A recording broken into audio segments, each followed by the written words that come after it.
Дэлхийд даяар 120 гаруй оронд түгээгдэж бүтээгдэхүүний чанар хүнсний аюулгүй байдлаараа 400 сая гаруй хэрэглэгчийн итгэлийг хүлээсэн Францын номер 1 бяцлаг Монгол улсад худалдаалагдаад 2 жил болж байна. Францын шилдэг технологиор бүтээгдсэн энэхүү бяцлагийг өдөр тутамдаа хэрэглэснээр шаардлагатай кальц, эрдэс, шим тэжээлээ бүрэн нөхөх боломжтой.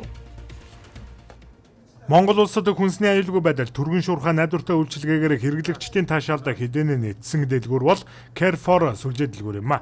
Тус дэлгүүрийн хамт олон Францын номер 1 Belle брендийн бяцлагийг Монгол улсын хэрэглэгчдэд хүргээд багагүй хугацааг өдөж байна. Belle брэнд нь 700 гаруй фермерүүдээс 1 тэрбум цэвэр сүг цуглуулан бяцлагаа үйлдвэрлэдэг. Бяцлагыг хэрэглэгчдэд хүргэхийн тулд чанар стандартын өндөр шалгуурыг тооцож Францын үйлдвэрээс Монголын хэрэглэгчдэд шууд нийлүүлдгээрээ онцлогтой юм а. Бичлэн дандаа яг энэ сүүн төрхтөг сэр буюу кирийг нь их манах хэрэгэлдэг. Тэгээд хамгийн бүтээгдэхүүний жоохон хараад үзэхэд л ер нь хадгалагч процесс байхгүй. Тэгээд яг 100 сүүгээр игдэг болохоор хугацаа нь уртсах шанс зүрийн байхгүй болохоор их гоё.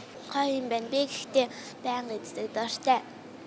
Би байнга идэхээр хурдан тамбалдаг гэж ээж хэлсэн.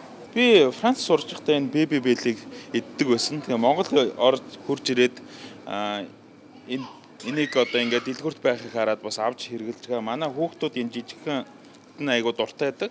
Тэгээ өглөө болгоо ингээд өглөөнийхөө сайндаас иддэг. Би одоо хамсч үзэл явж байна. Энэ Baby Bell-ийг нүүд пиццан дээр тавьж идэхэд айгуу гоё болдог. Тийм учраас сонгож хэрэглүүл илүү амттай. Кальц, Д витамин, эрдэс бодисоор баялаг Belle брендийн цэвэр сүм бяцлагийг өдөр тутамдаа хэрэглэснээр яс шүдийг бэхжүүлж, булчингийн хөгжилд сайнаар нөлөөлж өсөлтийг дэмждэг. Мөн Belle брендийн бяцлаг дах сүм хүчлийн бактери нь гидсний гөрүүлзэх хөдөлгөөнийг сайжруулж, зүрх судасны тогтолцоонд эерэг нөлөөдөг судалгаагаар тогтоожээ.